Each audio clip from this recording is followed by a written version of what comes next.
അമ്മയും അച്ഛനും മുത്തച്ഛനും പിന്നെ അലിവിന്റെ നിറവാർന്ന മുത്തശ്ശിയും കുസൃതിക്കുരുന്നിനെ കൊതിയോടെടുക്കുവാൻ അയലത്തെ വീട്ടിലെ അമ്മമാരും. ചേട്ടാ, ശശിയേട്ടനെ ഞങ്ങൾക്ക് പിന്നെ അറിയുന്നതിന് മുമ്പേ അച്ഛനാണ് ശ്രീധരേട്ടൻ എന്ന് പറഞ്ഞു കഴിഞ്ഞാൽ തച്ചമ്പാറക്കാരെ അന്നത്തെ ഒരു സൂപ്പർ മാർക്കറ്റ് പോലെ.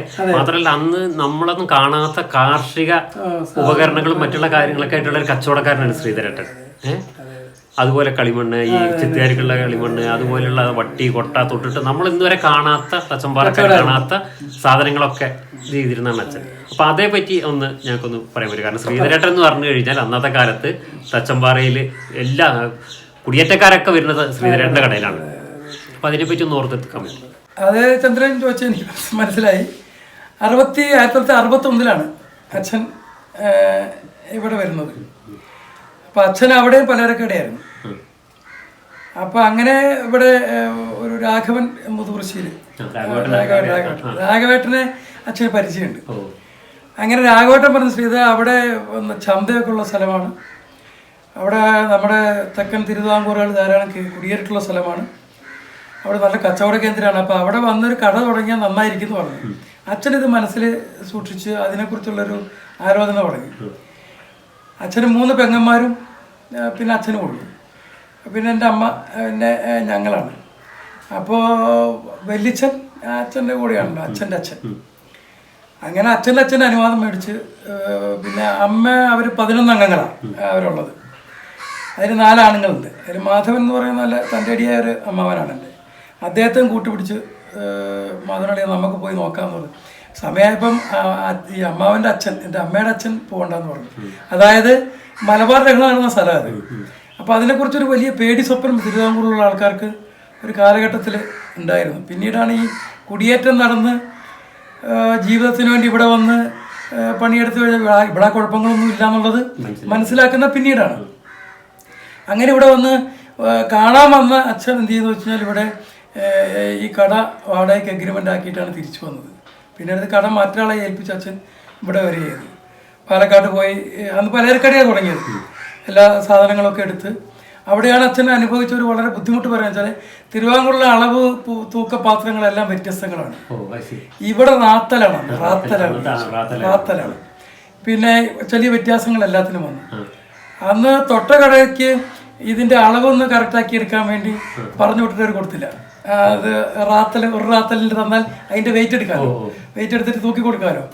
ഇവിടെ ഒന്നുമില്ല എന്ന് പറഞ്ഞ അച്ഛനോടുള്ള എതിർപ്പ് അന്ന് ചെറിയ തോതിൽ അന്നുണ്ടായിരുന്നു. അതിനൊക്കെ അച്ഛൻ മറികടന്നിട്ടാണ്. അത് കഴിഞ്ഞിട്ട് പിന്നെ അച്ഛൻ എന്താ വെച്ചാൽ കച്ചവടം പലചരക്ക് മാറ്റിയിട്ടാണ്. പിന്നെ ഈ അന്ന് ഇവിടെ ഈ തൂമ്പയില്ല, കൂന്താലിയാണ്.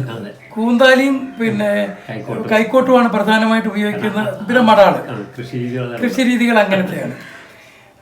അപ്പോൾ അച്ഛൻ അത് കഴിഞ്ഞിട്ട് അവിടെ നിന്നുള്ള പണിയായുധങ്ങൾ കാര്യങ്ങളൊക്കെ മോഡൽ കൊണ്ടുവന്ന് നമ്മുടെ ഈ പാർലിക്കാടുള്ള കരുവാന്മാരാണ് അച്ഛൻ പഠിപ്പിച്ചെടുക്കിയത്. തെറ്റുകൾ ഇങ്ങനെ തിരിച്ച് ആണി നിറച്ച തൂമ്പ, അതുപോലെ ഈ കടി ഉള്ള തൂമ്പകൾ, അങ്ങനെയൊക്കെ. പിന്നെ അതുമായി ബന്ധപ്പെട്ട് ഒരുപാട് സാധനങ്ങൾ, കയറ്, ആലപ്പുഴ കയറുകള് എല്ലാം അങ്ങനെയൊക്കെ. പിന്നെ അതൊരു പ്രധാന കച്ചവടമായി മാറി. അതുപോലെ ഈ അന്ന് പിന്നെ കിടക്കുകളൊന്നും ഇല്ല, പായാണ് ഉപയോഗിക്കുന്നത് മെയിനായിട്ട്. പായയും എത്തപ്പായ അങ്ങനെയാണ്. അങ്ങനെ ചെയ്തു. പിന്നെ അത് കഴിഞ്ഞ് അച്ഛൻ ഇടക്കാലത്ത് ഒരു കള്ളുഷാപ്പ് കുടിക്കണ്ടായി. KC സുകുമാരൻ ചേട്ടനും സുകുമാരനും അച്ഛനും കൂടി.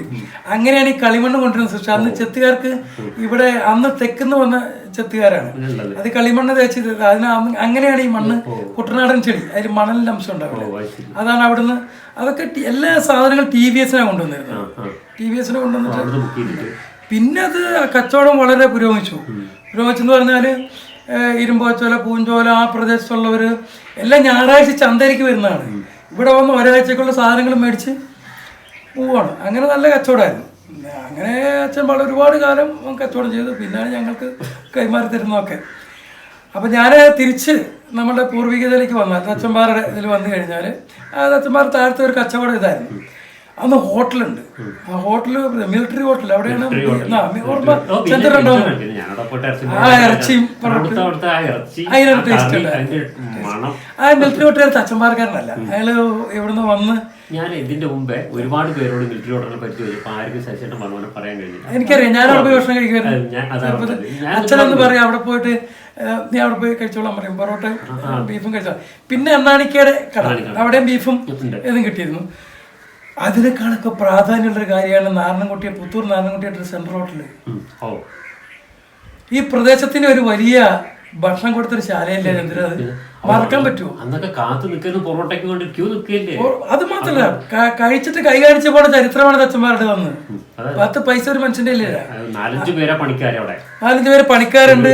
അത് കൂടാതെ ഞാൻ പറയട്ടെ, ഇന്നീ കാണുന്ന ഒരു മട്ട ആൾക്കാർ മുഴുവൻ ഭക്ഷണം കഴിച്ചിട്ട് 15 പൈസ 10 പൈസ ഇഡ്ഡലിക്ക് കൊടുക്കാനതിന് പൈസ ഇല്ല. 3 ഇഡ്ഡലിയും കഴിച്ചിട്ട് ഇറങ്ങിപ്പോവും. കൈകൊണ്ട് കാണിക്കും, മൂപ്പരും കൈകൊണ്ട് കാണിക്കും. 1 കിലോ പൈസ കിട്ടിയിട്ടില്ല. ചിരിച്ചുകൊണ്ടേ നിൽക്കുള്ളൂ. എത്രയോ വർഷം അത് ഒരു വലിയ ചരിത്രമാണ്. അതായത് ഞാനിപ്പോ ഇത് വേറൊരു വ്യക്തിയോട് കഴിഞ്ഞ ദിവസം ഇതിനെക്കുറിച്ച് അഭിപ്രായങ്ങൾ അറിയാൻ വേണ്ടി ചോദിച്ചു പറയാം, ഓ നാരായണൻകുട്ടിയാരുടെ കടയെ കുറിച്ച് മറക്കാൻ കഴിയില്ല. ആര് എന്നാലും പൈസയോട് ചോദിച്ചിട്ടല്ല. ഇപ്പത്തെ കേശവന്മാര് ചായ അടിക്കുന്നത് കേശവന്മാര്. പിന്നെ ഇപ്പൊ ഞാൻ പറയാം, രാമേട്ട അടക്കം രാവിലെ അവിടെയാണല്ലോ.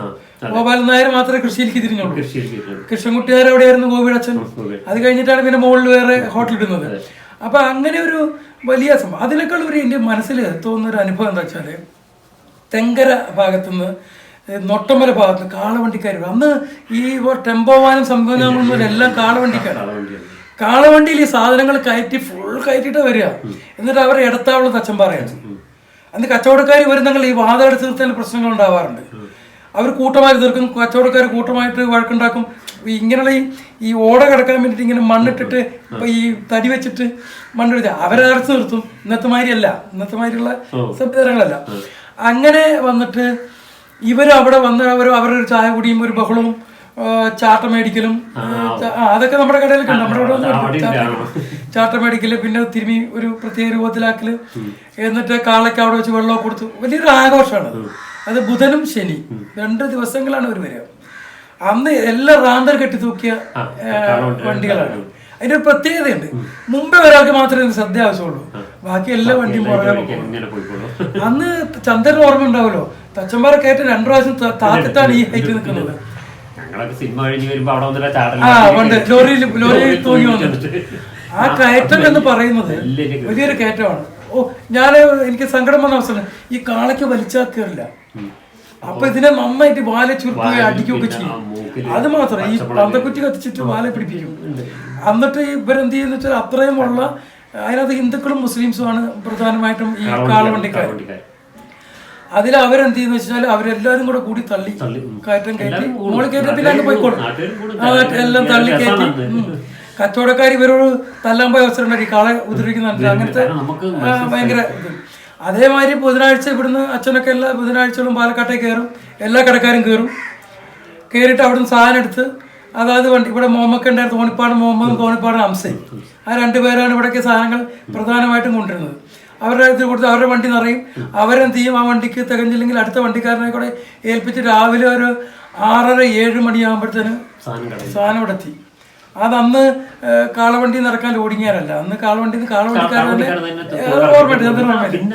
അങ്ങനെ ഒരു കാലഘട്ടമായിരുന്നു.